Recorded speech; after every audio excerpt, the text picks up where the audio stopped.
संभल में शासन ने दंगाइयों के पोस्टर जारी कर दिए। चित्र का पोस्टर बनवा के सार्वजनिक स्थानों पर चस्पा हो रहा है, ताकि एक एक दंगाई की पहचान सुनिश्चित हो सके और लोग ये जान सकें कि वो कौन लोग थे जिन्होंने संभल को जलाने की कोशिश की थी। कोई छूटे नहीं, कोई भागे नहीं, कोई बच ना पाए। और इतना ही नहीं, जितने दंगाई वीडियो में कैप्चर हुए हैं, चाहे ड्रोन के जरिए और चाहे आसपास लगे सीसीटीवी कैमरास के जरिए, उनके पास से उनकी निजी संपत्ति से तोड़फोड़ और हिंसा का जो नुकसान है आर्थिक, वो वसूला जाएगा। यानी जेल भी जाएंगे पत्थरबाज, घर मकान भी बिकेगा वसूली में। वकील पैसा लेगा वो अलग, घर मकान बिकेगा वसूली में वो अलग। ये जान लीजिए, ये तय हो गया है, ताकि एक नजीर बने। योगी सरकार चाहती है कि एक नजीर बने, फिर कोई पत्थर उठाकर फेंकने से पहले 100 बार सोचे कम से कम। और उसकी टांगों में कंपन होने लगे भाई कि पत्थर फेंकेंगे तो बुरा हाल हो जाएगा। कई बार कुछ नजीरें स्थापित करना जरूरी हो जाता है। शांति कई बार कठोरता की पालकी पर बैठकर आती है। शांति कई बार शांति के लिए युद्ध अनिवार्य हो जाते हैं। अगर संभल में स्थायी शांति चाहिए तो ये जरूरी है कि हर वो हाथ कानून के शिकंजे में आए जिसने रविवार को पत्थर फेंका, जिसने हिंसा की, जिसने आगजनी की, जिसने ये नारा लगाया, ये आवाज दी कि पुलिस वाला बच के न जाना पाए, एक भी जिंदा जला दो इनको। वो हर आदमी कानून के शिकंजे में होना चाहिए। और ये भी दूध का दूध और पानी का पानी होना चाहिए कि क्या ये आपसी दो राजनीतिक परिवारों की लड़ाई का नतीजा है, वर्चस्व की लड़ाई का नतीजा है दंगा। मुरादाबाद मंडल के मंडलायुक्त कमिश्नर आंजनेय कुमार को मैं सुन रहा था, वो कह रहे थे कि हमने जिनके खिलाफ भी एफआईआर दर्ज की है उनके खिलाफ हमारे पास, इन शासन के पास प्रामाणिक साक्ष्य और सबूत हैं। और आदमी फिर कितना भी बड़ा हो वो छूटेगा नहीं।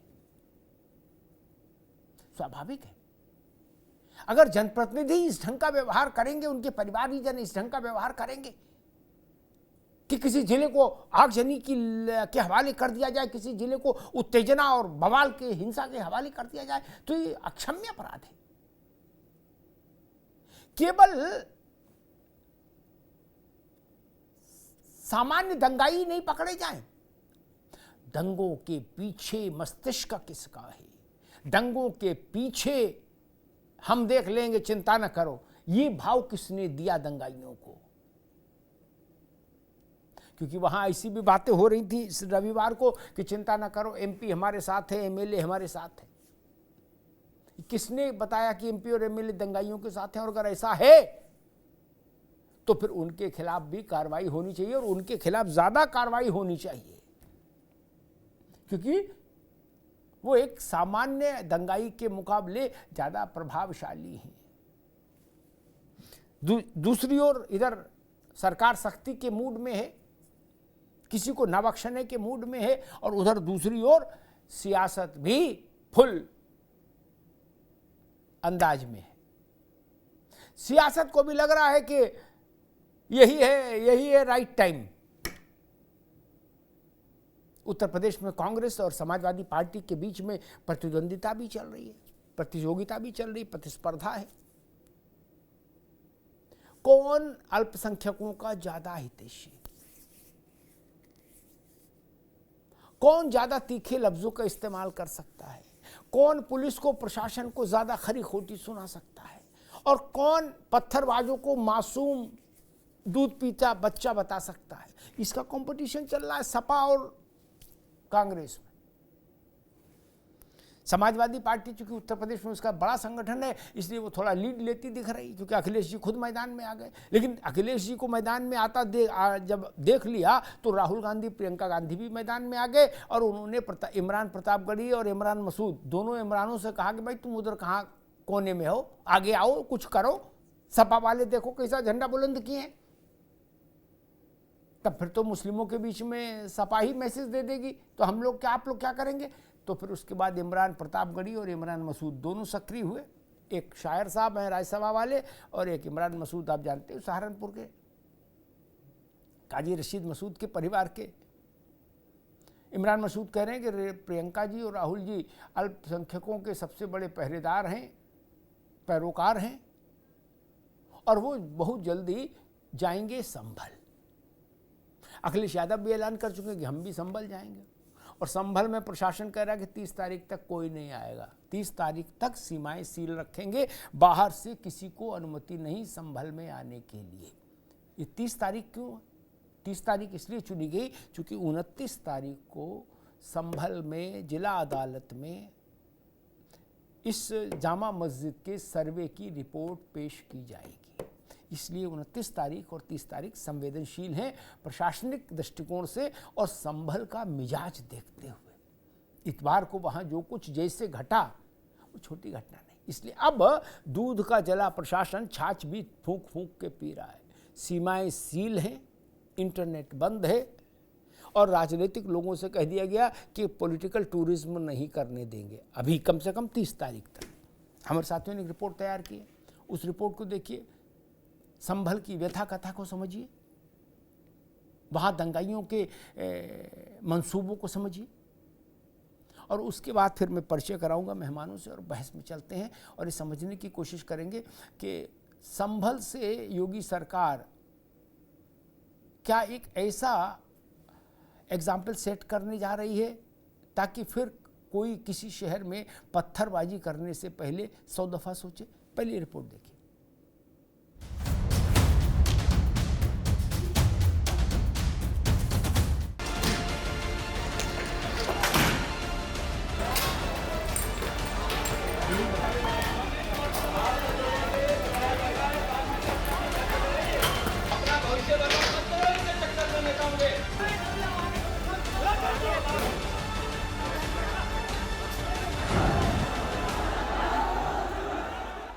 संभल में सर्वे को लेकर हुई हिंसा और बवाल भले ही शांत हो गया हो, लेकिन सियासी संग्राम अभी भी जारी है। संसद तक पहुंच चुके इस मुद्दे पर सियासत गरमाई हुई है। इसी गलियारे से खबर है कि राहुल गांधी संभल जाने वाले हैं। इसी सिलसिले में राहुल गांधी से मिले इमरान मसूद और इमरान प्रतापगढ़ी ने इसके संकेत भी दिए हैं। सारा ब्रीफ कर आया हूँ और हमारे जाने का प्रोग्राम है, हम जाएंगे। क्या प्रियंका जी भी उस प्रोग्राम? जाएंगे, हम सब लोग जाएंगे भाई। लोगों के दुख में, दर्द में, तकलीफ में गांधी फैमिली के मुकाबले कोई मरहम लगाने वाला नहीं है देश में। हमारे जख्मों के ऊपर इनसे बेहतर मरहम कोई नहीं लगा सकता है। वहीं संभल मामले को लेकर समाजवादी पार्टी पहले से ही सरकार और पुलिस पर हमलावर है। सपा के सांसद जियाउर रहमान बर्क और विधायक के बेटे पर एफआईआर भी दर्ज की गई है। सपा ने संभल के लिए एक प्रतिनिधि मंडल का ऐलान भी किया था, जो फिलहाल रोक दिया गया है। अखिलेश यादव खुद भी संभल जाने का ऐलान कर चुके हैं। विपक्ष न जाए वहाँ पर जो लोग परेशानी और तकलीफ में हैं, उनकी बात न सुन पाए, इसलिए इंटरनेट बंद है। वहाँ पर कोई जा नहीं सकता है। हमारे दो लीडर ऑपोजिशन हैं, दोनों हाउस के, दोनों जाना चाहते हैं आज, लेकिन दोनों को जाने की परमिशन नहीं दे रहे हैं। अगर यहाँ से चल दें, मान लीजिए अभी गेट बंद कर देंगे। हमारे सभी सांसद चाहते हैं कि हम जाएं आज संभल। अगर हम संभल जाने के कहेंगे तो कहेंगे संविधान नहीं मानते, कानून नहीं मानते, सरकार का नहीं मानते। पुलिस प्रशासन अपनी नाकामी को छुपाने के लिए, अपनी लापरवाही को छुपाने के लिए, मैं अपने लोगों की मदद नहीं कर सकूं उसकी आवाज को दबाने के लिए मेरा नाम रिकॉर्ड में डाला है और ये गलतफहमी के शिकार हैं। मैं अपनी जनता के लिए उनके हक और इंसाफ दिलाने के लिए मैं उनकी आवाज को बुलंद करता रहूंगा। जो भी कानूनी, मैंने पहले भी कहा था, जो भी कानूनी लड़ाई होगी उसको पूरी मजबूती के साथ लड़ा जाएगा और हम तब तक इस लड़ाई को लड़ेंगे जब तक इन पुलिस प्रशासन के अधिकारी जो कि इस हत्या के अंदर, इस घटना में शामिल है, जिन्होंने इस हत्या की है, जब तक उनको सजा नहीं मिल जाती तब तक हम लोग खामोश नहीं बैठेंगे। आजाद समाज पार्टी के अध्यक्ष और नगीना सांसद चंद्रशेखर तो संभल के लिए कूच भी कर गए थे, जिन्हें हापुड़ पर रोक लिया गया था। इधर ओवैसी ने भी संभल जाने वाले अपने प्रतिनिधि मंडल की लिस्ट जारी की है। वहीं विपक्ष के इस ऐलान और संभल जाने के प्लान के बीच योगी सरकार ने भी बड़ी कार्रवाई का ऐलान किया है। योगी सरकार संभल हिंसा में शामिल लोगों पर सख्त एक्शन लेने के मूड में है। अब तक मिली जानकारी के मुताबिक सार्वजनिक स्थानों पर इन लोगों के पोस्टर लगाए जाएंगे और इनसे नुकसान की वसूली भी होगी। इसके साथ ही इन पर इनाम भी घोषित किया जा सकता है।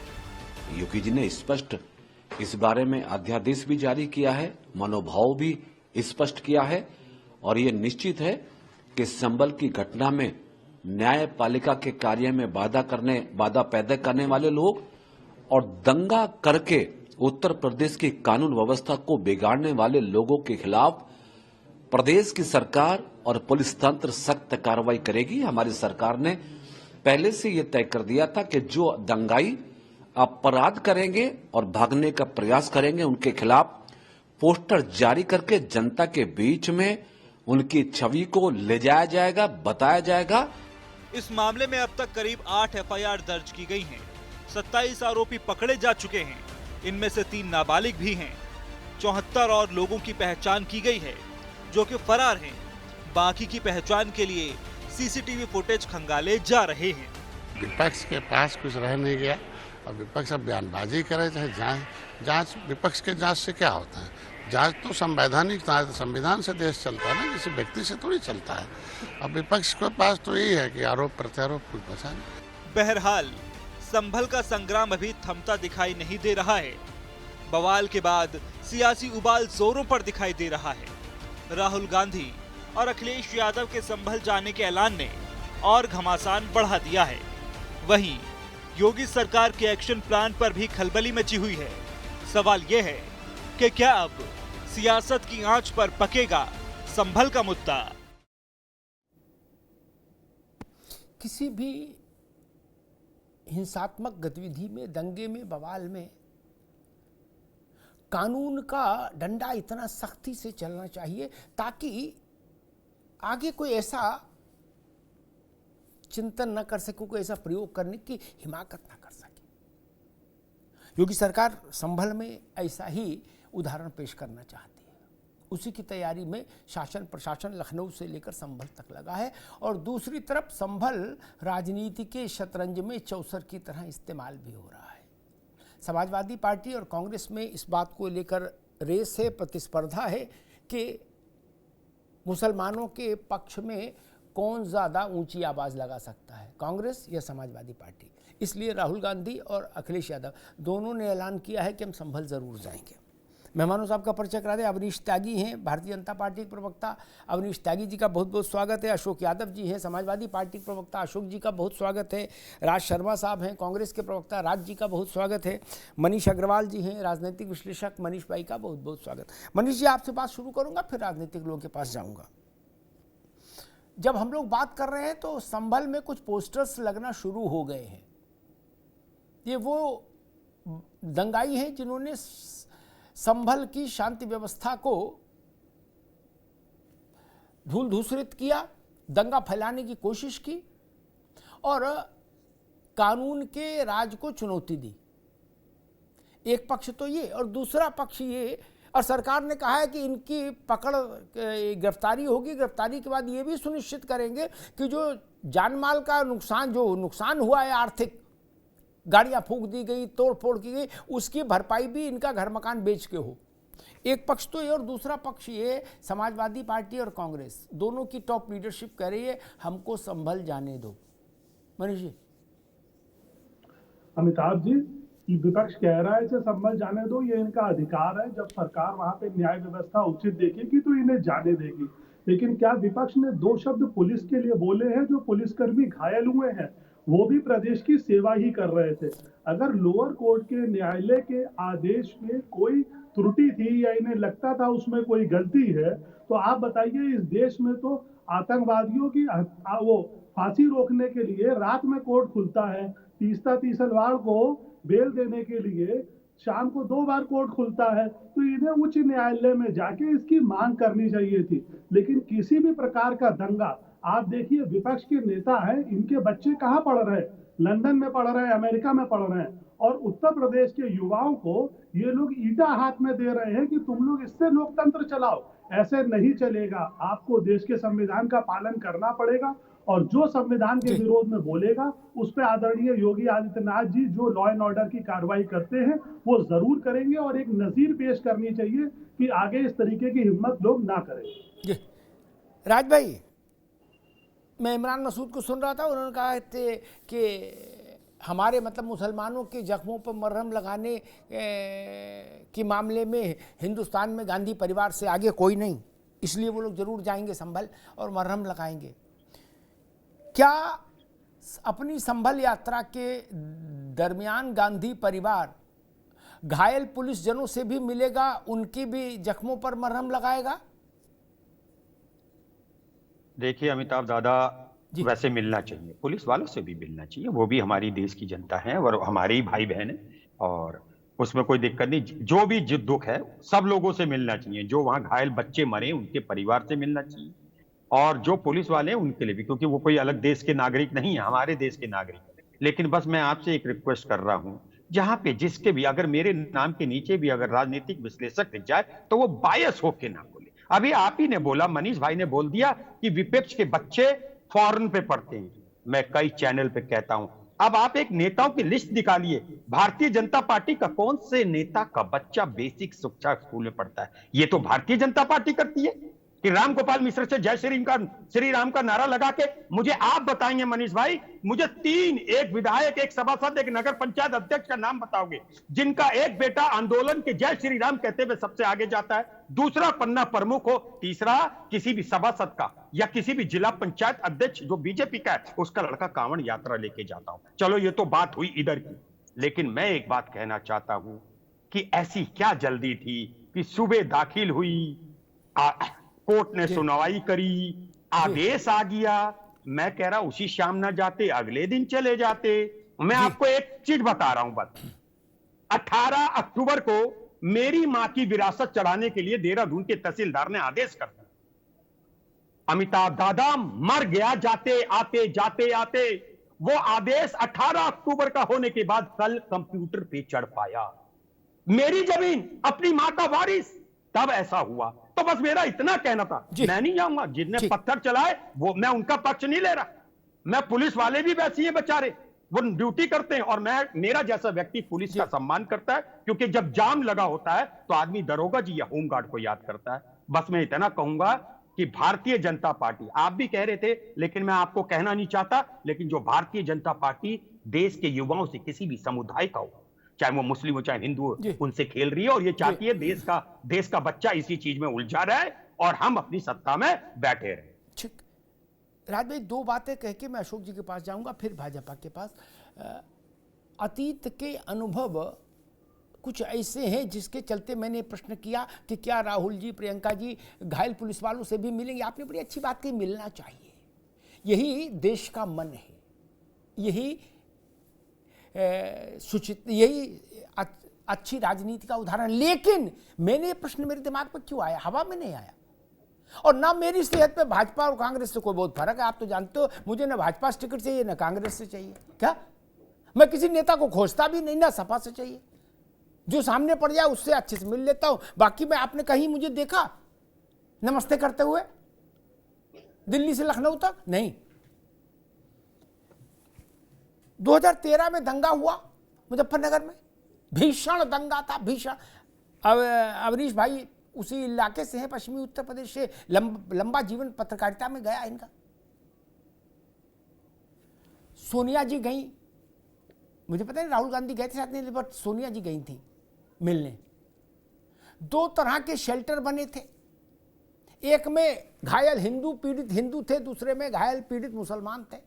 दोनों पक्षों का नुकसान हुआ था। सोनिया जी केवल मुस्लिम पक्ष से मिलकर वापस आ गई। ऐसा हुआ। ये पार्शलिटी लोकतंत्र के मुंह पर थूकने जैसी बात है। हम कहते हैं आप माई बाप है, आपका ये व्यवहार है, आपके कदम वहां नहीं गए जहां जाट बिरादरी के लोग घायल पड़े थे, जहां उनके छोटे छोटे बच्चे घायल थे। आप मुस्लिम कैंप में गई और होके आ गई। क्या यही करने संभल जाना चाहते हैं? तो ये तराजू ठीक नहीं है। राज भाई, सदियों लम्हों ने खता की है, सदियों ने सजा पाई। अशोक जी के पास जाऊं उससे पहले एक और बात बता दूं। अशोक जी, दंगे में जब मुआवजा बांटा गया 13 के दंगे में, उसकी लिस्ट बनाई आपकी सरकार ने। राज भाई आप भी सुन लो, कैसे कैसे मंजर देखे हैं हमने। हमारे टैक्स का पैसा, किसी पार्टी का तो पैसा नहीं। अभी मान लो योगी जी किसी को 2 लाख 4 लाख रुपए की मदद करते हैं तो हमारे टैक्स का पैसा, अखिलेश जी करते तो भी हमारे टैक्स का पैसा था। कोई अपने घर से तो करता नहीं, बल्कि भाजपा के खाते से कर रहे हैं कि सपा। 90 करोड़ रुपए के शायद मुआवजा का कागज बना। अशोक जी, उसमें एक भी नॉन मुस्लिम नहीं था। वो सुप्रीम कोर्ट में चैलेंज हो गया। सुप्रीम कोर्ट ने क्या कहा वो मेरी स्मृति में है, अगर सही है तो मैं यहाँ पुनरुद्धृत करता हूँ। सुप्रीम कोर्ट ने कहा कि सूची को रद्द करिए, ये बाइस्ड सूची है, दोबारा बने, ईमानदारी से बने। कि शासन ने नहीं किया था। इसलिए ये सवाल उठ रहा है कि क्या हम वहां भी जाएंगे जहां पुलिस वाले घायल हुए हैं। अशोक जी, आज आपसे प्रश्न है कि मैं सुबह सुन रहा था समाजवादी पार्टी के राष्ट्रीय महासचिव को, राम गोपाल जी को, तो उन्होंने कहा कि अंग्रेजों ने भी इतनी जुल्म जाति नहीं की जितनी पुलिस कर रहे हो। पुलिस को उन्होंने राक्षस घोषित कर दिया। पत्थर मारने वाले बच्चे हैं, मासूम हैं, और पुलिस राक्षस है, अंग्रेजों से भी गई गुजरी। अशोक जी, अमिताभ जी, देखिए, जो ब्रिटिश रिजीम में पुलिस का जब स्थापना हुआ था तो उन्होंने 2 तरह की पुलिसिंग की व्यवस्था की थी। आपको भी पता होगा, एक पुलिस फ्रेंडली थी जो कि ब्रिटिश लोगों के लिए थी, एक पुलिस क्रूएल थी जो कि इंडियन लोगों के लिए थी। उनका ये मानना था कि क्रूएल्टी दिखाएंगे तो इंडियंस को मतलब काबू में किया जा सकता है। उनके ऊपर टॉर्चर करने के लिए पुलिस बनाई थी। और आजादी के इतने साल हो गए अमिताभ जी, अभी तक वो नेचर पुलिस का क्रूएल्टी वाला बदला नहीं है। अभी वो ब्रिटिश रिजीम की ही पुलिस है, चाहे उत्तर प्रदेश की पुलिस हो चाहे जहां की भी पुलिस हो। तो उसमें कहीं कोई गलत बात उन्होंने नहीं कही कि पुलिस की क्रूएल्टी है। और ये क्रूएल्टी कोई नई बात नहीं है, तो हर गाहे बगाहे देखने को मिल जाते हैं। अभी कल माता प्रसाद पांडे जी अरे अशोक भाई, ये देखिए हमारे यहाँ पोस्टर्स चल रहे हैं, जो पोस्टर लगे, जरा इनकी दंगाइयों के हाव भाव देख लीजिए। लग रहा मैराथन में भाग लेने जा रहे हैं, दोनों हाथों में पत्थर लिए। इनके तेवर भी देखते चलिए। जी जी जी, तो इस तरह की चीजें जो है ना अमिताभ जी, पुलिस की क्रूएल्टी को लेकर के अगर उपन्यास लिखा जाए मोटा, खासतौर से योगी सरकार के दौरान की, तो एक उपन्यास भर जाएगा। ये कोई मामूली बात नहीं है। अभी माता प्रसाद पांडे जी ने कल प्रेस के सामने कहा कि उनके संज्ञान में है, उन्होंने देखा है कि पुलिस वाले 2-2 असलहे लेके चलते हैं, एक प्राइवेट वाला एक सरकारी वाला। किसी को ऐसे ठोकना होता तो प्राइवेट से मार देते हैं, नहीं तो इसे सरकारी से करते हैं, नहीं तो फंस जाएंगे।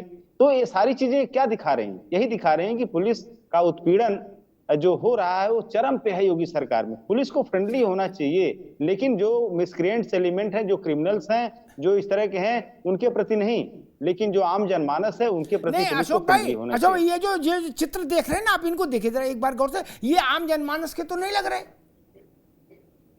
ये तो वही लग रहे हैं कि बच के जाने ना पाए, जिंदा फूंक देना, असला छीन लो, कारतूस की पेटी छीन लो, एक भी पुलिस वाला बच के ना जा पाए, एमपी हमारे साथ है। ये तो वही लोग हैं जो ऐसा वहां उच्चारण कर रहे थे, उसकी वीडियो है। अमिताभ जी, जो भी व्यक्ति इस तरह की घटनाओं में अगर इन्वॉल्व होता है, पत्थर चलाने में या पुलिस के ऊपर हमला करने में, तो उसकी हम निंदा कर रहे हैं। वो चीज उचित नहीं है, पुलिस के ऊपर हमला करना। कौन कह रहा है कि पुलिस के ऊपर हमला करना अच्छी बात है या कानूनी हमारा अधिकार है? ऐसी बात नहीं होनी चाहिए। लेकिन अमिताभ जी, आपने 2019 में भाजपा ने एक नारा दिया था बुलेट ट्रेन का, वो बुलेट ट्रेन का सपना तो आज 6-7 साल हो गए, हाँ लगभग 6 साल हो गए, वो पूरा तो नहीं हुआ। लेकिन जो घटनाक्रम अमिताभ जी दिनांक 19 नवंबर 2024 के दिन संभल में हुआ कि एक दिन में याचिका लगाई जाती है, आदेश पारित हो जाता है, फिर प्रशासन सर्वे करने चला जाता है, फिर सर्वे हो जाता है। तो बुलेट ट्रेन की स्पीड आपको यहाँ देखने को जरूर मिली होगी। संभल में दिनांक 19 नवंबर जो संप्रेषण की गति थी, जो संप्रेषण के क्रियान्वयन की गति थी और जो तारतम्यता थी, मतलब अंग्रेजी में कहिए कम्युनिकेशन, इम्प्लीमेंटेशन और कोऑर्डिनेशन, वो बुलेट ट्रेन को फेल कर दिया उसने उस दिन। तो कहीं ना कहीं ये जो आज का आउटकम्स जो आपको दिख रहा है, जो आप फोटो दिखा रहे हैं, कहीं ना कहीं इसकी साजिश 19 तारीख को ही रची गई थी भाजपा के द्वारा। वो उसी का परिणाम है। आज जो मार रही है, मैंने क्या कहा, मैंने क्या कहा कि किसी भी जो 19 तारीख के दिन जो घटनाक्रम हुआ बुलेट ट्रेन वाला, वो घटना इसके पीछे जिम्मेदार है, वो घटनाक्रम। ठीक है अशोक भाई, मैं अवनीश त्यागी जी के पास चलूं। ठीक है अशोक भाई जी, बस 10 सेकेंड। जिस दिन सर्वे हो रहा था अमिताभ जी, आपने देखा होगा सर्वे, कभी इतिहास में नहीं देखा कोई सरकारी टीम सर्वे करने जा रही तो नारे लगा रही धार्मिक ऐसे ऐसे करके। ये कोई तरीका होता है सर्वे करने का अमिताभ जी? ठीक, ये कोई तरीका नहीं होता है जी। दो बातें कह दूं, एक उसमें राज शर्मा जी का भी उत्तर आ जाएगा, कांग्रेस और सपा दोनों का, और दूसरी बात अशोक भाई ने जो उठाई अंत में, उस पर एक टिप्पणी करूं। कल भी हालांकि मैंने की थी, लेकिन चीज़ें विस्मृत हो जाती हैं, बहुत तमाम तरह की खबरें एक साथ चल रही हैं। अव्वल तो जो सर्वे करने टीम गई थी वो नारे नहीं लगा रही थी, ठीक, और नारे लगाना कोई इतना बड़ा जुर्म भी नहीं है क्या। जहां भी कोई आदमी जाता है थोड़ा लाभ लश्कर के साथ, तो उसके पीछे उसके समर्थक आ ही जाते हैं। नेताओं को इससे बेहतर ये कौन जानता है क्या। विपक्ष में है तो वो भी, पक्ष वाले तो सरकार में, वो उनकी तो छोड़ ही दो। एक इसका उत्तर कल भी मैंने दिया था, आज फिर दे देता हूं। सर्वे टीम नारे नहीं लगा रही थी, ना पुलिस नारे लगा रही थी। और कलकत्ता हाईकोर्ट का एक फैसला आया अभी महीना भर पहले अशोक भाई, उसमें उन्होंने कहा जय श्री राम का नारा लगाना कोई आपराधिक घटना नहीं, ना आपत्तिजनक बात है। हमारा फैसला नहीं, कलकत्ता हाईकोर्ट का फैसला है, ममता जी के इलाके का। खैर, दूसरी बात आई कि जो बात राज भाई ने भी उठाई, अशोक भाई ने भी उठाई कि अशोक जी ने कहा बुलेट ट्रेन। मैं आपको एक उदाहरण रॉकेट लॉन्चर का दे देता, बुलेट ट्रेन तब भी धीमी चलती, रॉकेट का दे देता हूँ। संकट कटे मिटे सब पीरा, बात ही खत्म हो जाएगी, उसके बाद ये बात कभी जिंदगी में उठेगी नहीं। राज बाबू, हुआ क्या कि फैजाबाद डिस्ट्रिक्ट कोर्ट के डिस्ट्रिक्ट जज ने फैसला दिया कि भाई ताला खोल दिए जाए मध्य वाले गुंबद का अयोध्या में, ठीक। भाजपा और विश्व हिंदू परिषद आंदोलन चला रही थी, आगे बढ़ो जोर से बोलो राम, आगे बढ़ो जोर से बोलो जन्मभूमि का ताला खोलो, ये नारा था, ठीक। 45 मिनट घड़ी देखिएगा अशोक भाई, यहां तो तब भी 2.25 घंटा लगे एग्जीक्यूट होने में। 45 मिनट में हरा के ताला खुल गया। क्या बोले नहीं खुला, बोले हथौड़ा मारो, तोड़ो, तुरंत हटाओ, तुरंत खोलो, प्रसाद बांटो, आरती कराओ। राजीव गांधी, कांग्रेस में की सरकार डबल इंजन की थी, इधर राजीव जी, उधर अभी आपकी सरकार। और केवल इतने ही नहीं अशोक भाई, अब आप इस पर गौर करेंगे तो आपको जरूर हंसी आएगी। यहां हंसना ठीक नहीं, आप मन में जरूर हंसेंगे, ये मेरी गारंटी है। तब निजी चैनल नहीं थे, लेकिन दूरदर्शन पूरे झोला झंगल के साथ वहां ओबी के साथ तैनात कर दिया गया था, ताकि जैसे ही ताला खुलने की प्रक्रिया शुरू हो वो लाइव चले देश में। क्या फैसला आने से पहले ओबी वहां तैनात हो गई थी। और आपने कहा कम्युनिकेशन, इंप्रेशन, क्या क्या बताया। अब तो विज्ञान बहुत तेज है, एआई भी आ गई, सबकी अम्मा। तब तो फैक्स था, वो भी साफ नहीं आता था, और जाए तो टेलीफोन लाइन नहीं मिलती थी। क्या 45 मिनट में कैसे जजमेंट लिखा, कॉपी सर्टिफाइड हुई होगी और कैसे पहुंची होगी वहां रिसीवर के पास, सब कुछ करा दिया था सरकार ने। राज भाई, उससे तेज इंप्लीमेंटेशन विश्व में अभी तक कोई नहीं करा पाया। 45 मिनट में पूरा काम। मैं उसको अच्छा मानता हूं, मैं उसके विरोध में नहीं हूं, मंदिर का ताला खुलना ही चाहिए था। लेकिन आपने सवाल उठाया कि इतनी जल्दी कैसे हो सकता है, तो मैंने बता दिया कि इससे 30% कम टाइम में भी इतना बड़ा काम हो चुका है। वहां तो सर्वे था, ये तो सर्वे था, सर्वे में कोई बहुत लंबी चौड़ी रॉकेट साइंस नहीं है। ताला खोलना तो एक ग्लोबल घटना थी, राम जन्मभूमि का ताला खुलना एक ग्लोबल घटना थी और पूरे दूरदर्शन पर अशोक जी लाइव चला था।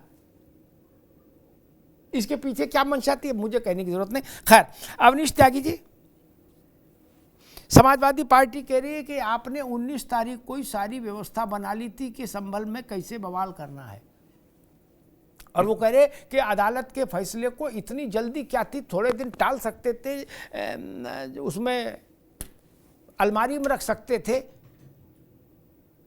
महीने 2 महीने बाद उस पर चर्चा हो सकती थी। अवनीश जी, अमिताभ जी, मैं क्योंकि पश्चिम से ही ताल्लुक रखता हूं और संभल के जो हालात हैं इसमें बिल्कुल दो राय नहीं। एक समाजवादी की कुंठा, उसकी जो हार, कुंदरकी की जो हार, मीरापुर की जो हार, और जिस तरह से मुस्लिम वोटों ने उनको नकारा, ये उसका रिएक्शन था। ये वहां के लोग, जो पिटे हुए लोग थे, जो हारे हुए लोग थे, जो अपने नेतृत्व को मुंह नहीं दिखा पा रहे थे, उन लोगों ने ये सोची समझी साजिश के तहत वहां दंगा कराया। पहला सर्वे जब ठीक हो गया, उन्हें लगा कि सब ठीक हो जाएगा, तो उन्होंने जानबूझकर गुम्बे इकट्ठे करवाए, नकली हथियार लाए, वहां वो कहना चाहिए कि वो अवैध असले इकट्ठे कराए, भीड़ इकट्ठी कराई, नारे लगवाए और बवाल कर। पुलिस पे पथराव क्यों कर रहे? पुलिस के वाहन क्यों फूंक रहे थे? निजी वाहनों क्यों फूंका जा रहा था? ये सोची समझी साजिश थी कि कुंदरकी पर सवाल ना उठे, मीरापुर पर सवाल ना उठे, मुसलमान जो सपा को छोड़कर जा रहे हैं उसके सवाल का जवाब कौन देगा। इस तरह से ये पठान और तुर्की जो वहां के हैं नेताओं ने इस तरह का उन्माद फैला दिया और ध्यान डाइवर्ट कर दिया। वो केवल सर्वे भर हो रहा था, वहां कोई फैसला नहीं सुनाया जा रहा था। सर्वे में कोई दिक्कत नहीं थी, अरे सर्वे हो रहा तो हो जाने दो, पहले दिन सर्वे करा दिया गया। अब सर्वे अगर हो गया, दूसरे दिन इनको लगा कि सब ठीक निपट जाएगा तो तुम्हारा तो बवाल खड़ा रह जाएगा, तुम्हारी नोट नेतागिरी वोटगिरी कैसे चलेगी। तो ये बवाल जानबूझकर करा गया और वहां जो सांसद है उनके अब्बा हजूर भी यही करते रहे, इस तरह के जहर उगलते रहे। और दूसरे नवाब साहब हैं, उनका भी पीछे से मिजाज कुछ कम नहीं है। दोनों में होड़ लगी थी कि कौन ज्यादा से ज्यादा जहर उगले और मुसलमानों का तरफदार बने। और एक वो जो बोटी बोटी की नारे लगाने वाले कांग्रेस के अलंबरदार बने बैठे हैं, उनको भी यही समझ में आ रहा है कि तुम पश्चिम में मुसलमानों के नेता कहलाए जाओगे। तो ये होड़ ने मुसलमानों को तमाशा बना दिया और एक झुंझुना बना दिया कि वो समाज विरोधी कृत्य करें, कानून के साथ खिलवाड़ करें, और उनका जीवन नरक करने के दोषी केवल समाजवादी और कांग्रेस के नेता हैं। राज शर्मा साहब, एक चार्ज भाजपा लगा रही है कि इमरान मसूद, इकबाल मसूद और जियाउर रहमान बर्क, ये 3 जो पश्चिम के बड़े मुस्लिम राजनीति के परिवार हैं, ये व्यक्ति नहीं, ये परिवार हैं, ये परिवार से हैं राजनीति में, सियासत में। तो इनके बीच की प्रतिद्वंदिता और उसको बड़े संदर्भों में देखें तो कांग्रेस और सपा के बीच की प्रतिस्पर्धा कि प्रोएक्टिव मुस्लिम पॉलिटिक्स में कौन ज्यादा है प्रोएक्टिव, वैसा भी छाया दिख रही है। नहीं, ये अवनीश भाई ने जो कहा ये काल्पनिक सवाल है, इनकी काल्पनिक सोच है। मैं सिर्फ इतना कहना चाहता हूं, मेरी बात भाई, उनकी बात आ जाए अवनीश भाई, फिर जी चलो, नहीं मैं बता रहा हूं आपको। देखिए, पहली बात तो ये है, मैं राजनीति कर रहा हूं, मुझे वोट हर जाति का चाहिए। क्या भारतीय जनता पार्टी अभी बैठे हैं, मैं मान जाऊंगा। आप चैनल से कहिए कि मुझे मुसलमानों का एक वोट नहीं चाहिए, आप कह के दिखाइए। आप भी तो 5 लाख सदस्य बनाने का टारगेट रखते हैं, आप क्यों हितैषी बनना चाह रहे हो? मतलब आप जो करो वो सही, दूसरी पार्टी करे वो गलत, आप नहीं बनना चाह। बोलिए अवनीश भाई, आप बोलिए चैनल पे कि मैं भारतीय जनता पार्टी का प्रवक्ता कहता हूं कि मुझे मुसलमानों का वोट नहीं चाहिए। अरे जब आप में इतनी हिम्मत, वोट क्यों नहीं होगा भाई? क्या मैं बाहर जाके ये कह सकता हूं कि मुझे जाटव का वोट नहीं चाहिए, बनिया का वोट नहीं चाहिए, है गुप्ता का वोट नहीं लूंगा, अग्रवाल का नहीं लूंगा, ब्राह्मण से जीत जाऊंगा? तो वोट तो सबका बराबर है, इसमें क्या गलती बात है? और रही बात कि कौन हितैषी बनेगा, कौन नेता बनेगा, ये सब बेकार की बातें हैं। अमिताभ भैया, ये भारतीय जनता पार्टी के नेता हैं। या आपने अभी एक उदाहरण दे दिया, देखिए कितना दुख लगता है। आपने कह दिया वो रामलला का ताला खुलवा दिया था, तो इन्होंने भी सही कर दिया। रामलला वाला मैटर एंटायरली डिफरेंट था, और ये शायद सुप्रीम कोर्ट ने भी कहा है कि राम मंदिर वाला ये अपवाद है। मैं ज्यादा नहीं, क्योंकि भाई भारतीय जनता पार्टी वालों के पास तो व्हाट्सएप की यूनिवर्सिटी है, मैं तो वही बोलता हूं, मैं रॉ मटेरियल हूं। मैं आपको एक बार बता दूं, मैं रॉ मटेरियल हूं, किसी की नहीं सुनता, अपनी आत्मा की सुनता हूं। और मैं एक बात कहता हूं, अगर वहां पे कोई लड़का मरा, चाहे वो जावेद और बहराइच में राम गोपाल मिश्र मरा, उनसे पूछो उनके घर वालों का दर्द। और जो सिपाही, अभी मुझे वो सीओ का बड़ा, वो अनिरुद्ध है सीओ, उसका एक वायरल चल रहा, सॉरी उसका भी नहीं, उनका एक वायरल चल रहा, हम पिटने नहीं आए, पुलिस को नहीं मारना चाहिए, पुलिस पिस रही है। भारतीय जनता पार्टी अपनी सत्ता पाने के लिए पुलिस को भी मरवा, ठीक राज भाई, मेरा तो ये इल्जाम है। ठीक, मैं अशोक जी से एक सवाल लूंगा, फिर मनीष भाई पर, फिर अवनीश जी की बात आऊंगा। भैया भाजपा को सत्ता कहां पानी है? वो तो सत्ता ही में है, यूपी में सत्ता में, दिल्ली में सत्ता में, और कहां सत्ता, फिर जापान में सत्ता पाएंगे। और अभी बाई इलेक्शन हुआ, उसमें 9 जीत गए, वो तो सत्ता ही में है, इसलिए उनको मसला वैसा नहीं है। अशोक भाई, क्या जो भाजपा कह रही है कि मीरापुर और मीरापुर से भी ज्यादा कुंदरकी का झटका, 1.5 लाख वोट से उस इलाके में भारतीय जनता पार्टी जीती, जिस इलाके में 65% अकेले मुसलमान है, जिस इलाके में शफीकुर रहमान वर्क रहे हो, जिस इलाके में उनका पोता विधायक रहा हो, फिर सांसद बना, उसी के इस्तीफे के कारण जो जगह खाली हुई, क्या ये कुंदरकी और मीरापुर का झटका था जिसके चलते एक ऐसी स्थिति का निर्माण करना था? पश्चिमी उत्तर प्रदेश में भाजपा ये आरोप लगा रही है कि समाजवादी पार्टी ने इन 2 पॉलिटिकल डिफीट के चलते ये सारा प्लॉट बनाया। देखिए अमिताभ जी, आपने बड़ा अच्छा सवाल किया। 20 तारीख के घटनाक्रम, जो वोटिंग वाले दिन का जो वीडियो उठा के देखेंगे, और वहां पे एक छोटा सा, एक बड़े चैनल के रिपोर्टर के साथ जिस तरह से वहां के एक सिविलियन जो कि भाजपाई एजेंट था, वो धक्का मारता है उस पत्रकार साथी को, और वो पत्रकार साथी जब पुलिस से मदद मांगता है कि देखिए धक्का हमको मार रहे हैं, किस हैसियत से मार रहे हैं, तो पुलिस वाले साइलेंट थे, उनको मजबूर कर दिया गया था, पुलिस का हाथ पीछे से बांध दिया गया था। जो पुलिस हथकड़ी लगाती, उसके हाथों में हथकड़ी लगा दी थी योगी सरकार। तो वो घटनाक्रम वाले दिन आप देखिए, और वहां पे करीब 1 दर्जन मतदाता भी थे, वो अपने अपने हाथ में अपना वोटर आईडी कार्ड और तामझाम सब लिए थे, कह रहे थे कि बाबू हम गए वोटर बूथ के अंदर तो हमको भगा दिया गया, और भगा के क्या कहा गया, भैया आप लोग जाइए, आपका वोट पड़ गया है। इस तरह की अगर जीत हासिल करके भारतीय जनता पार्टी अपनी पीठ थपथपा रही है, तो ठीक है, उनको जीत मुबारक हो। लेकिन चूंकि ये मैसेजिंग के लिए एक तरह से चुनाव था, इसमें सत्ता तो परिवर्तन होना नहीं था, एक मैसेज जनता के बीच जाना था कि किसकी हवा ठीक है, किसकी हवा उतना ठीक नहीं है। तो जनता के बीच अमिताभ जी बड़ा अच्छा मैसेज गया, पॉजिटिव मैसेज गया समाजवादी पार्टी को लेकर के, जिस तरह से हम लोग सड़कों पे पीटे और लड़े, और जो भारतीय जनता पार्टी के प्रति जो जनता के बीच मैसेज गया। एक पान की दुकान पे, चाय की दुकान पे, आप सीनियर जर्नलिस्ट है, आप पता करिए, लोग कहते हैं अरे ये तो बेईमानी से सब जीत गए, ये तो वोटवे नहीं डालने दिए सपा वाले लोगों को, ये तो पुलिस वाले जो पिस्टल दिखाए। अशोक भाई, लेकिन बीजेपी का, अशोक भाई एक मिनट, बीजेपी का आरोप ये है कि कुंदरकी की हार, मीरापुर की हार के से झुंझलाने के बाद ये परिस्थिति पैदा की गई संभल में आपकी पार्टी के द्वारा, उनका आरोप ये है।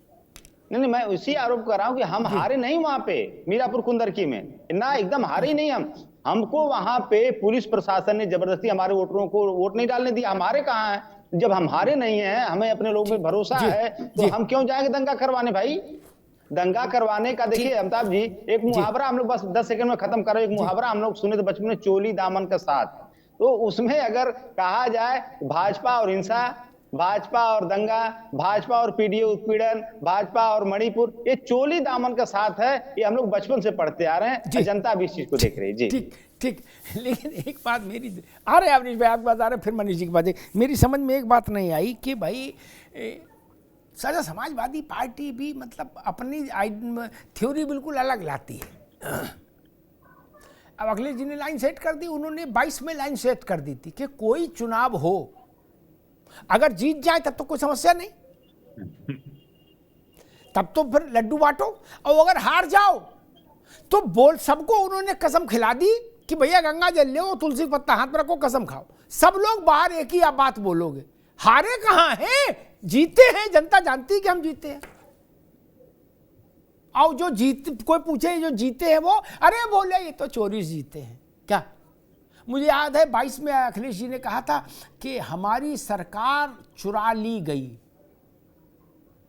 मुझे लगता है शायद किसी भी पार्टी ने पराजय पर ऐसी टिप्पणी पहली बार की होगी। अखिलेश जी ने कहा हमारी सरकार चोरी कर ली भाजपा ने। तो वो ठीक है, अशोक जी कह रहे हैं कि भाई कुंदरकी में, मीरापुर में और बाकी मतलब 7 जगह हम हारे नहीं है, जीते हैं, ठीक है। ये तो सुपर पॉजिटिव एटीट्यूड है। पराजय में भी जय का एहसास, सर्दी में गर्मी का एहसास, यही तो बात है।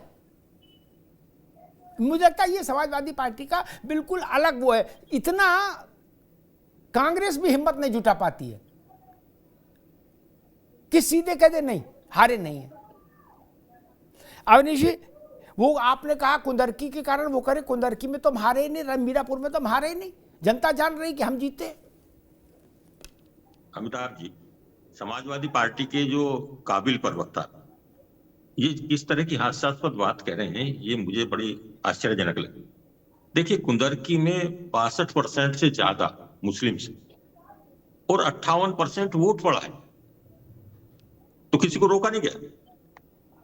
बिल्कुल आंकड़े बता रहे हैं। और वोट पड़े हैं, और वोट मीरापुर में पड़े हैं। मीरापुर में समाजवादी पार्टी के जो कार्यकर्ता को टिकट मिले हैं, प्रत्याशी को टिकट मिले हैं, उसको भी जान ले, आम उसको आजाद पार्टी को मिले हैं और ओवैसी को मिले। मुस्लिम 3 जगह बिखर गया। और कुंदरकी का मुस्लिम भाजपा पर गया। वो इसलिए गया कि वहां तुर्कों की तानाशाही, पठानों की पठानगिरी से वो जो गरीब मुसलमान है, जो शेख वर्ग का आता है, वो त्रस्त था, वो जान बचाना चाह रहा था। उन्होंने वोट दे दिया तो इनकी जमीन खिसक गई कि मुसलमान कहां जा रहा है, क्यों जा रहा है। और जहां तक मेरे कांग्रेस के साथी कह रहे हैं कि भारतीय जनता पार्टी वो पार्टी है जिसका नारा नरेंद्र मोदी जी ने दिया है, सबका साथ सबका विकास, और ये नारा नहीं है, इसमें काम हुआ है। आप देखिए, जन कल्याणकारी योजनाओं का जितना लाभ मुस्लिमों को मिला है, शायद मैं कह रहा हूं कि इतना हिंदुओं को नहीं मिला। तो दिमाग में उनके आ रहा है, वो समझ रहे हैं, परंतु ये जो वोट बैंक की राजनीति करने वाले और लोगों के हितों पर चोट मारकर वोट बैंक हासिल करने वाले, अब वो घबरा रहे हैं कि जिस तरह से वोट उनका खिसक रहा है, जमीन उनकी खिसक रही है, ये इनके लिए चौंकाने वाली बात है। ये दंगा कराएंगे, ये दंगे में झोंकेंगे, उनके हितों को चोट पहुंचाएंगे। और एक मैं और खास बताऊं अमिताभ जी, कि पुलिस की बात कही जा रही है, प्रशासन की बात कही जा रही है। सीसा मऊ में किसका प्रशासन था? वहां भी तो पुलिस योगी जी की है। वहां कोई और पुलिस आ गई क्या, या अखिलेश जी ने अपनी पुलिस लगा दी थी वहां? ये पुलिस पर केवल, ईवीएम पर केवल इस तरह के इनके पहले से ही पूर्व नियोजित, पूर्व तय नारे हैं, बचाव के साधन हैं, जो इस तरह की बातें करते हैं। ये अपने गिरबान में नहीं झांकते, ये अपनी नीतियों को नहीं झांकते, अपने उन कुशासन को नहीं झांकते कि जो 2012 से लेकर 17 तक जो दंगा नाच हुआ था जी, उसको नहीं ध्यान रखते। जनता के दिमाग में गड़ा हुआ है जी, जनता इनको वापस नहीं देखना। ठीक है अवनीश भाई, परे करके ये एक दफे फैसला सकते हैं। मैं मनीष जी के पास, ठीक है अवनीश भाई, मैं मनीष जी के पास चलूंगा। एक बात मुझे याद आ रही है, कल ही सुप्रीम कोर्ट ने कहा, देश की सबसे बड़ी अदालत ने, ईवीएम के खिलाफ एक एप्लीकेशन लेके कुछ लोग पहुंचे थे, उसको खारिज करते हुए कि बैलेट से कराओ। सुप्रीम कोर्ट ने, अशोक भाई, कहा कि आप लोग भी गजब तमाशा करते हो, जीत जाओ तो ईवीएम ठीक और हार जाओ तो ईवीएम खराब, ये कहते हुए खारिज किए पिटीशन। कहा अब की आए तो पेनाल्टी भी लगा देना इन पर। बोले सिर्फ अपने को चर्चा में लाने के लिए ऐसी पिटीशंस लाई जा रही। ये मैंने नहीं कहा, सुप्रीम कोर्ट ने कहा। भाजपा भी कहती तो मैं मान लेता, चलो पॉलिटिकली मोटिवेटेड है मामला, लोडेड सवाल है। सुप्रीम कोर्ट ने कहा, और अभी आप लोगों ने अभियान शुरू किया कि ईवीएम हटाओ, बैलेट लाओ। सुप्रीम कोर्ट का ये है। खैर मनीष जी, क्या कुंदरकी और मीरापुर के परिणाम और संभल के दंगे के बीच में कोई रिश्ता है? क्योंकि 23 को परिणाम आया कि 1.5 लाख वोट से कुंदरकी में भाजपा जीती, सपा की जमानत जब्त हो गई, रिजवान की, रामवीर ने इतिहास रच दिया। मुझे नहीं याद है कि किसी जहां 65% मुसलमान हो उस किसी इलाके में इतने बड़ी बहुमत से भाजपा जीती हो, कभी मुझे याद ही नहीं ना। अवनीश भाई तो उसी इलाके के बिल्कुल इंसाइक्लोपीडिया हैं, इनको भी स्मरण नहीं होगा ऐसा हुआ। जब ऐसा हो गया, क्या उसका कोई कनेक्शन है? 23 को परिणाम आया, 24 को दंगा, सर्वे 19 को भी हुआ था। और नारे की बात जो कही जा रही है, तो मैं एक जानकारी दे दूं, होगी जानकारी में, लेकिन फिर से उसको रख दूं मंच पर। नारे 2 लग रहे थे वहां, अशोक भाई आप भी सुन लीजिए, नारे 2 लग रहे थे। अल्लाहू अकबर भी लग रहा था और जय श्री राम भी लग रहा था। क्या अल्लाहू अकबर लगाने वाले 700-800 लोग थे और जय श्री राम वाले 10 ही 5 थे। फिर उनको भी पुलिस ने कहा भाई हटाइए। मनीष जी, अमिताभ जी, ऐसा लगता है 20 तारीख को जब वोटिंग हुई तो 24 की संरचना जो है वो 21 से ही शुरू हो गई थी, जब ये कहा गया था कि इन 3 सीटों पे पुनर्मतदान कराइए, मतदान कैंसिल करिए, हम इस चुनाव को नहीं मानते हैं। 9 में से 3 सीटों के लिए ये कहा गया था, क्योंकि 24 की सुबह जो घटना हुई, इतनी चीजें जो हैं एक दिन में इकट्ठी नहीं हो सकती कि 23 की शाम को ये नोटिस आता है कि 24 की सुबह रीसर्वे होगा और इतनी चीजों में तादाद में लोग इकट्ठा हो जाते हैं। अभी तो आप देखिए जांच में ये पता चलेगा कि क्या ये लोग वाकई में संभल के हैं या और जगहों से। नहीं, वो शाहजहांपुर तक से हैं, शाहजहांपुर तक से लोग अक्के लोग पकड़े गए, संभल नहीं, वो तो बहुत दूर दूर से लोग बुलाए गए थे। तो ये 20 तारीख के बाद से, जब 20 को इलेक्शन के बाद ये 21 को क्लियर हो गया कि हमारे निर्णय में ये सीटें नहीं आ रही हैं, तभी से इसकी व्यवस्था कर ली गई थी और इंतजार करा जा रहा था सही समय का। जैसे अभी आपने बताया, अगर इस देश में कोई जय श्री राम का नारा लगाएगा तो क्या आप उस पर ईंटें पत्थर चलाओगे? ये कहाँ का कानून है, ये कहाँ का न्याय है? लेकिन ये लोग इस चीजों को आंदोलित करते हैं, देश की भावनाओं को आंदोलित करना चाहते हैं। लेकिन आदरणीय योगी आदित्यनाथ जी के शासन में उत्तर प्रदेश में तो अब ऐसा नहीं होगा। एक नजीर पेश करी जाएगी, आपके चैनल पे फोटो चल रहा है, मैं देख रहा हूँ, आप देखिए ये क्या सामान्य नागरिक लग रहे हैं? ये तो लग रहा है पूरी तैयारी से आए हैं, और इसमें पुरुष ही नहीं महिलाएं भी इन्वॉल्व हैं। कुछ महिलाएं पकड़ी भी गई हैं, छतों पे भी मौजूद थे, देसी कट्टे वगैरह भी मौजूद है जिनसे कुछ लोगों की जान गई है। तो ये एक सुनियोजित ढंग से हमला था, ये देश के संविधान पे, डेमोक्रेसी पे हमला था, और सरकार को इसको सख्त से सख्त कार्रवाई करके ऐसी नजीर पेश करनी चाहिए कि कोई हाथ में पत्थर उठाने से पहले भी यूपी में ये सोचे कि क्या मेरा हश्र होगा। यही मेरी योगी सरकार से रिक्वेस्ट है। जी राज भाई, 23 को परिणाम आए, 24 को दंगा हो गया। जिस चीज के चलते दंगा हुआ वो चीज 19 को भी हो चुकी थी। पहला चरण तो 19 को ही पूरा हो गया था, दूसरे चरण का। पहले चरण में कोई बवाल नहीं हुआ, थोड़ा बहुत झूमा झटकी हुई, 100-200 लोगों ने ड्रामा किया। इकबाल का में लड़का आ गया वो मस्जिद में अंदर, अब लोकल एमएलए का लड़का है, वो खुद भी प्रभावशाली है वो लोग, तो बोलो भाई हमको भी सर्वे का पार्टी बनाओ। अब उनको तो इतने पढ़े लिखे नहीं कि उनको पता नहीं सर्वे में पार्टी ऐसी नहीं बनता भैया, डीएम के हाथ में थोड़ी ना है, कोर्ट तय करता है। बोले ना ना हमको जानते ना इकबाल महमूद के बेटे, हम भी बनेंगे पार्टी। तब उसको बड़ा मुश्किल से धकिया के बाहर किया, लेकिन फिर भी निपट गया था। लेकिन 24 को दंगा हो गया। क्या 23 के परिणाम से 24 के दंगे का कोई रिश्ता आपको दिखता है? नहीं, बिल्कुल नहीं दिखता। अच्छा, बिल्कुल नहीं दिखता। बात ये हुई, बस मैं एक बात कहता, बात ये हुई कि इसमें प्रशासन बहुत जल्दीबाजी में है। यही काम अगर टेक टाइम एक होता है ना, टेक टाइम। आप फुटबॉल में खेलो तो जो अच्छे प्लेयर होते हैं वो कहते हैं समय ले, किक मत मारना जल्दी। इन्होंने जल्दी किक मार दी। सर्वे मैं नहीं कह रहा क्यों हुआ, कहां हुआ, कैसे हुआ, मैंने आपको एक बार कह दी। मैं अपनी अंतरात्मा की आवाज से बोलता हूं, रॉ मटेरियल मैं नहीं बोलूंगा, मगर मैं इतना कहना चाह रहा हूं, ये जो भी गलत हुआ, ये इलेक्शन से इसका कोई मतलब, बिल्कुल ये बेकार की बात है कि मनीष भाई कहें या अवनीश भाई कहें कि ये इलेक्शन में स्क्रिप्ट लिख गई थी फलाना, ये किसी के पास टाइम नहीं आज की तारीख में। भाई आप ही ने कहा एआई का जमाना, कहां सोच रहा आदमी, और स्क्रिप्ट कौन लिख रहा है, किसके पास टाइम है? ऐसे मत बरगलाइए। आप ये कहिए कि यहां पे प्रशासन वहां पे सारी चीजों को भांपने में फेलियर रहा, ये है। मैं नहीं कह रहा कि वो गलत, सही लड़के हैं जिन्होंने पत्थर मारे, मेरी सिंपैथी है उन्हें। अगर मेरी सिंपैथी राम गोपाल के संग है, साजिद के संग भी होगी वहां पर, मगर मैं पुलिस वालों के संग भी हूं। वो उन्होंने बहुत अच्छा, सीओ ने, मैं बार बार कह रहा हूं, सीओ ने कहा हम पिटने नहीं आए, तो मैं सिर्फ इतना कह रहा हूं अमिताभ भैया, ये सब छोड़ो, ये फेलियर जो हुआ अपने आप को अच्छा दिखाने के लिए प्रशासन में जल्दीबाजी कर, जल्दीबाजी का ये है कि सारी चीजें भूल गए अब।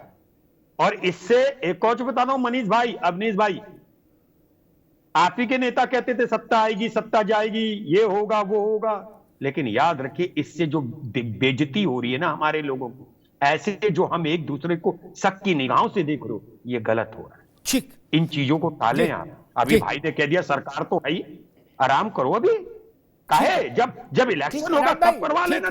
ठीक है अशोक भाई, ये माता प्रसाद जी बड़े पद पर हैं, विधानसभा में नेता विपक्ष हैं।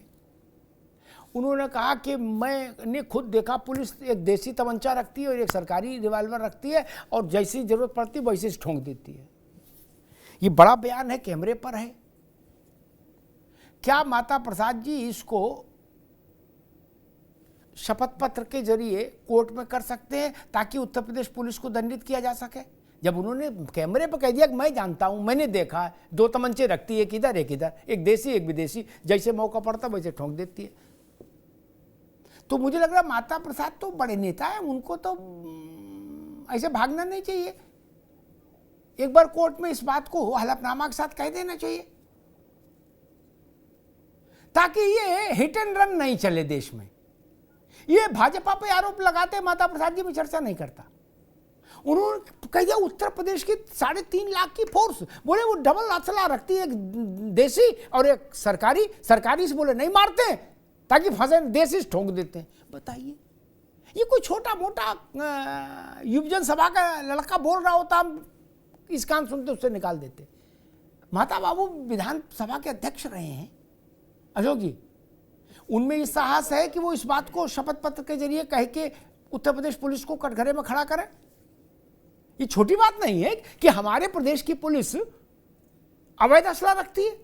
अशोक जी देखिए अमिताभ जी, माता प्रसाद पांडे जी आपने जो कहा कि बहुत सीनियर नेता हैं, बहुत अनुभवी नेता हैं और उनके अनुभव को चुनौती भी देना उचित नहीं है। जो उन्होंने देखा होगा अपने जीवन में, अपने सार्वजनिक जीवन में जो देखा होगा, जो सुना होगा, वही चीज उन्होंने बोला ऑन कैमरा। और प्रैक्टिकली जैसा उन्होंने बोला वैसा तो बहुत लोग बोलते हैं, क्योंकि हाँ ऐसे हुआ मैंने भी देखा, ऐसे हुआ मैंने भी देखा, बहुत लोग इस बात को बोलते हैं।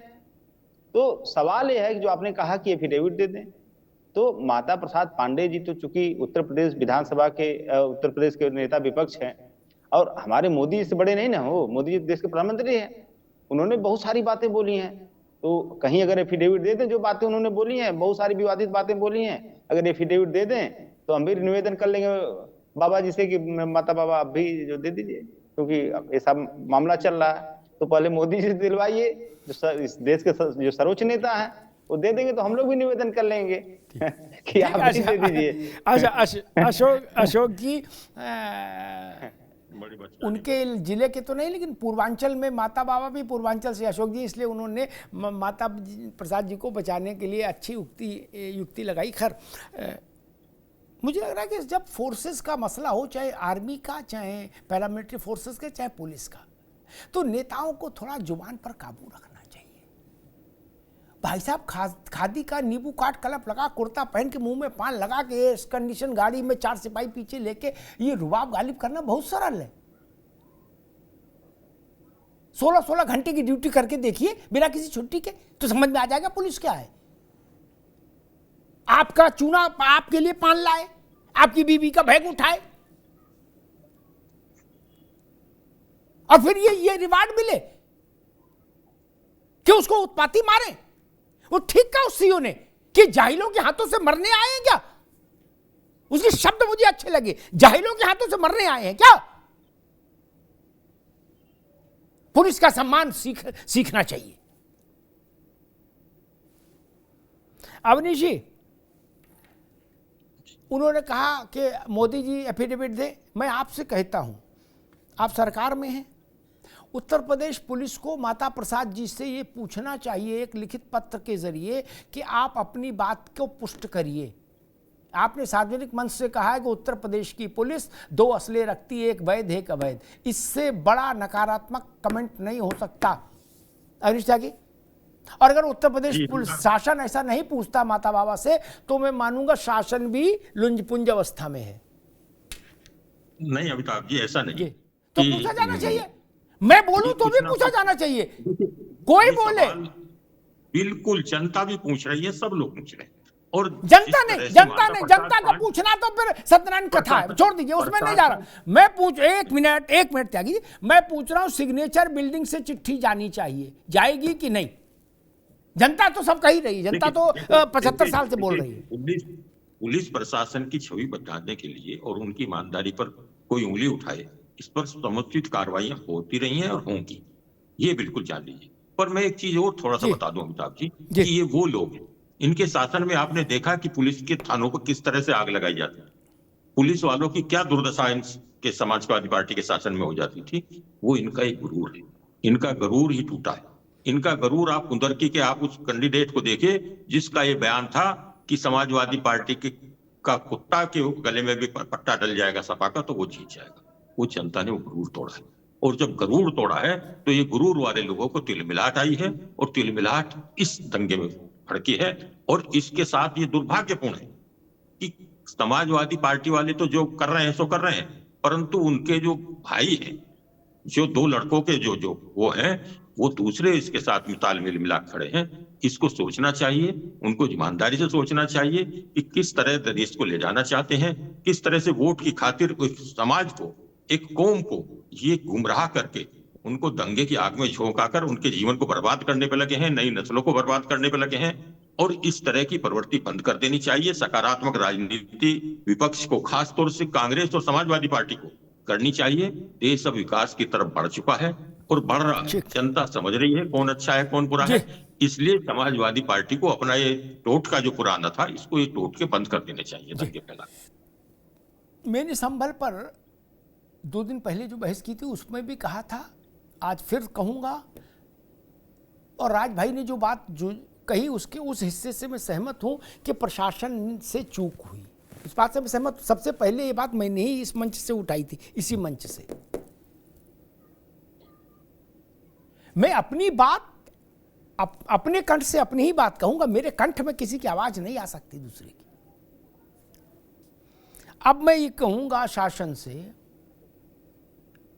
कि अगली बार उन दंगाइयों ने क्या किया, वो दंगाई तो दंगाई करने आए थे, वो दंगाई करेंगे, उस पर क्या बहस करना, कितनी देर बहस करूं। लेकिन दंगा रोकने की जिनकी जिम्मेदारी थी वो LIU कहां थी? संभल का मिजाज हमको पता है, इतनी दूर बैठकर वहां के कलेक्टर कप्तान को क्यों नहीं पता था? आदि आदि। अब मैं ये बात उठा चुका इस, आज फिर बस रेफरेंस के लिए उठा दी। अब मैं थोड़ी अलग बात कहता हूं। कांग्रेस ने भी इस बात को कहा है, सपा भी अभी तो नहीं कह रही, फिर शायद कहे। आगे से अवनीश जी, जहां भी इस ढंग का काम हो, अदालत के आदेश से कोई सर्वे हो, कुछ इस ढंग का हो जिसमें कम्युनल एंगल जोड़ा जा सकता हो, वहां आधा किलोमीटर 1 किलोमीटर के रेडियस में कर्फ्यू लगा के बिल्कुल पैरामिलिट्री फोर्स सड़क पर उतार के क्यों नहीं काम कराते हैं आप लोग? बोले नहीं, हम वो छोटा वाला माइक लेके गए थे और टार्च लेके गए थे। मनीष जी गलत तो नहीं कह रहा? आपके हीला हवाले की कीमत हम नहीं चुका सकते ना।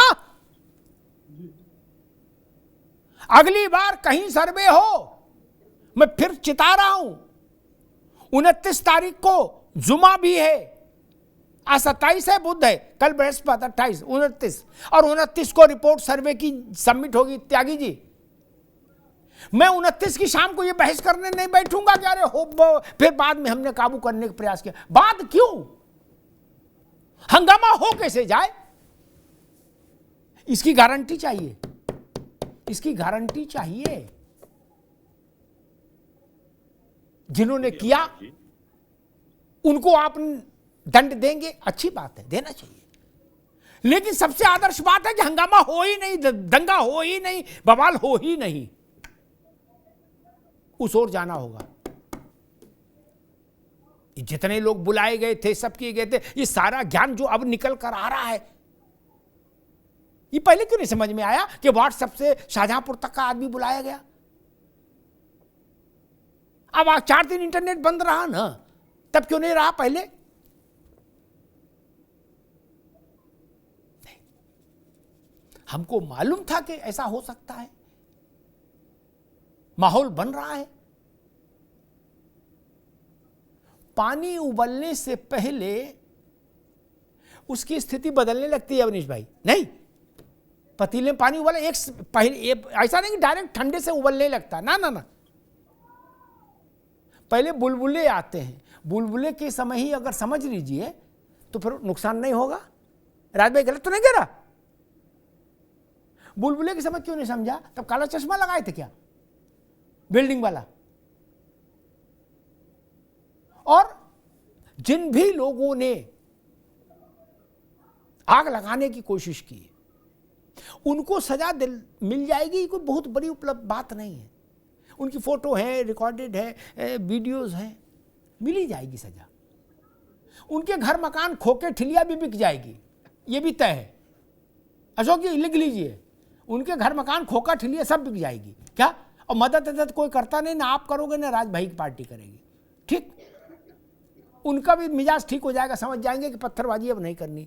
लेकिन मैं ढूंढ रहा हूं उन लोगों को जो लोग इस अराजक भीड़ के पीछे का दिमाग हैं।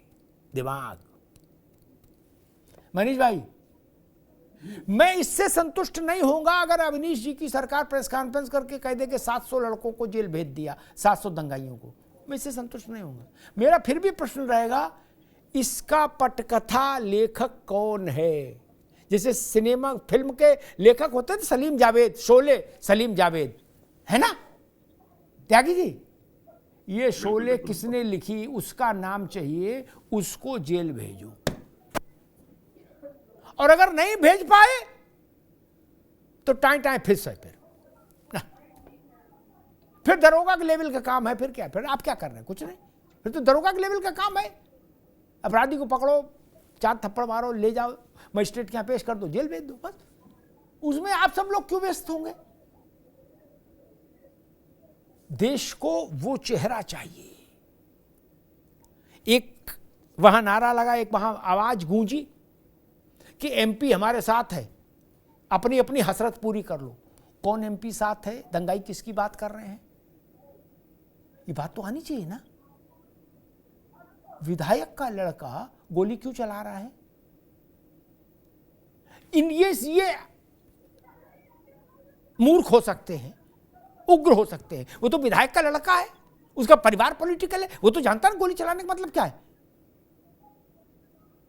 क्या मसला है? इसका रहस्योद्घाटन होना चाहिए। मैं संभल कांड का 5वां अध्याय तब तक पूरा नहीं मानूंगा, पंजीरी नहीं बटने दूंगा। त्यागी जी जान लीजिए कि नहीं, कथा हो गई पूरी, जाओ ना ना कि गुड्डू पकड़ लिया, अशफाक पकड़ लिया, सुलेमान पकड़ लिया। नहीं, इससे क्या होगा? ये दरोगा काम है। इसमें सरकार क्या कर रही?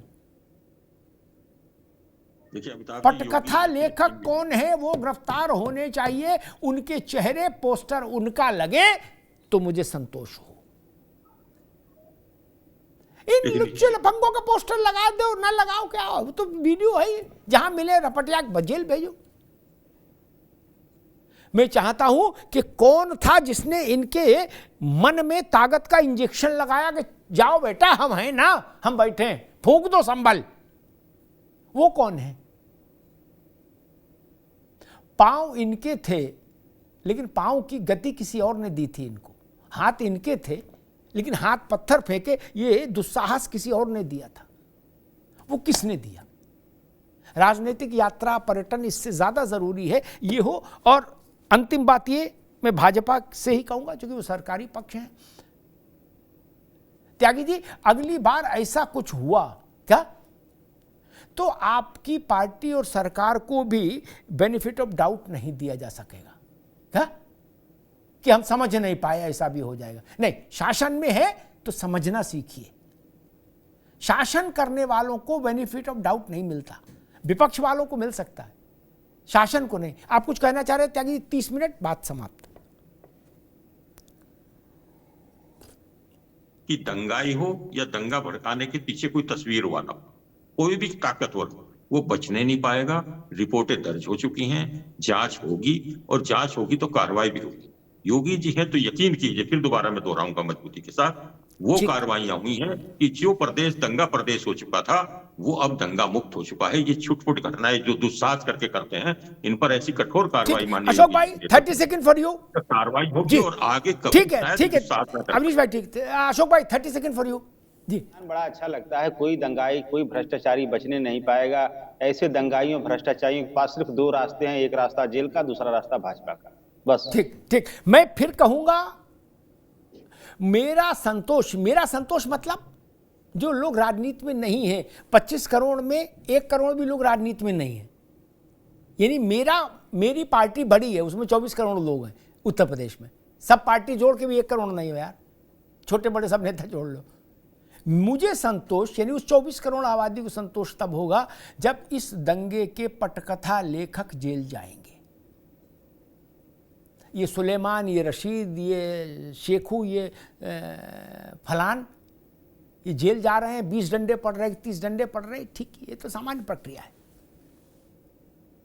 फिर कोई संभल नहीं बने, इसके लिए वो चेहरे जेल जाने चाहिए जो बड़े चेहरे हैं, जो किसी भीड़ में ये ताकत भरते हैं कि हम बैठे हैं ना, काहे डर रहे हो, जाओ, जो मिले पहला दरोगा फूंक देना, हम देख लेंगे। ये जिसने भाव भरा है संभल में, वो जेल जाना चाहिए। वहां कोई समझौता, कोई समीकरण स्वीकार्य नहीं होगा प्रदेश को। धन्यवाद।